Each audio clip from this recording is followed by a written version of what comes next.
Assalamualaikum warahmatullahi wabarakatuh. Hai halo semuanya, selamat datang kembali di channel YouTube Kina. Nah, pada konten sebelumnya aku telah membahas mengenai sejarah-sejarah monarki dan negara-negara apa saja yang menganut monarki konstitusional. Pada konten kali ini aku akan membahas mengenai parlementer di masa pemerintahan Raja Tudor. Revisionisme telah menjadi istilah yang diterima dan akrab dalam historiografi Tudor dan awal Stuart. Sejauh menyangkut parlemen, ini merupakan reaksi terhadap sejarah parlemen yang berorientasi pada politik dan lebih menitik beratkan pada dewan rakyat yang telah mendominasi hampir sepanjang abad ini. Ini didasarkan pada dua premis, bahwa parlemen adalah badan bikameral dan sebuah trinitas, raja, lords, dan commons, serta bahwa fungsi, prosedur, dan bisnisnya bukan politiknya harus menjadi perhatian utama kita. Lagi pula, politik hanya merupakan seni mencapai tujuan yang diinginkan dan produk akhir dari parlemen yaitu undang-undang. Esensi pendekatan revisionis dapat dirangkum sebagai berikut. Raja, lords, dan commons adalah mitra yang setara dalam proses legislatif dan persetujuan mereka semua diperlukan untuk membuat undang-undang. Namun, ini membutuhkan beberapa penjelasan. Mahkota mengajukan usulan kepada parlemen untuk dipertimbangkan dan dalam sebagian besar sidang meminta bantuan keuangan. Setelah itu, peran formal mahkota hanya terbatas pada memberikan persetujuan atau menolak RUU yang telah lolos dari dua dewan. Meskipun seperti yang akan kita lihat dalam praktiknya, mahkota secara terus-menerus menggunakan penasihat kerajaan untuk mengawasi kemajuan RUU dan sering kali campur tangan untuk menghentikan atau melancarkan prosesnya. Lords dan Commons menyempurnakan bentuk akhir RUU yang akan diserahkan kepada raja di akhir sesi, dan mereka memiliki hak yang sama untuk menolak, mengubah, dan menyetujui RUU di hadapan mereka. Namun, peran mereka terkait dengan RUU tertentu berbeda, tergantung pada dewan mana yang menjadi inisiator atau pemilik dari RUU tersebut.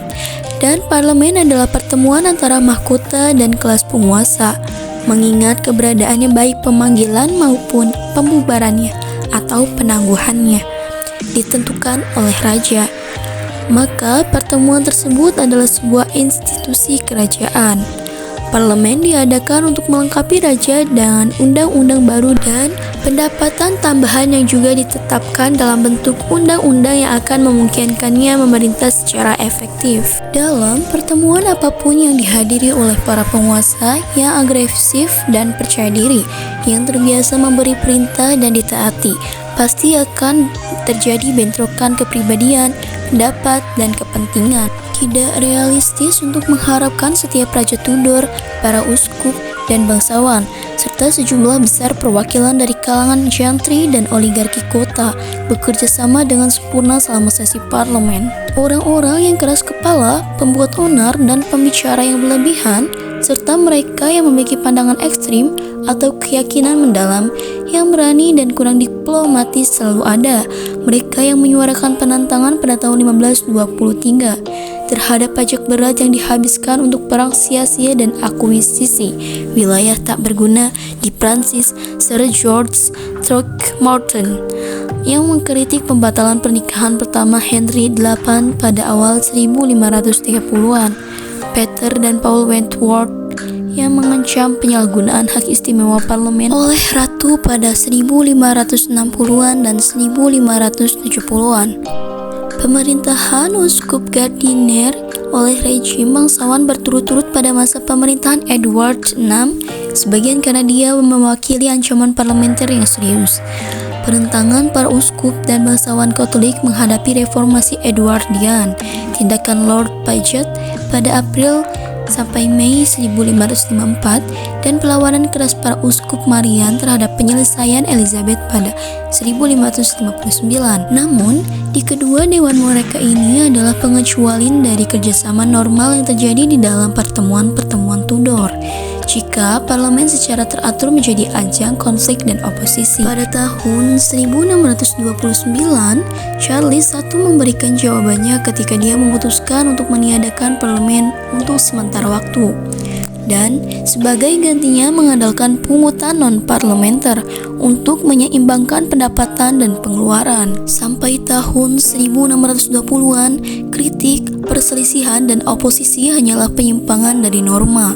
Para raja Tudor belajar menerima mereka sebagai bagian dari proses tawar-menawar di parlemen. Sebagian besar konflik dan lobby terjadi di antara kepentingan-kepentingan yang bersaing di dalam kelas penguasa, bukan antara mahkota dan kelas tersebut. Tidak ada tanda-tanda peningkatan ketegangan politik dan juga tidak ada bukti substansial bahwa akar konflik Stuart dapat ditelusuri kembali ke parlemen Tudor. Terima kasih telah mendengarkan penjelasan dari saya.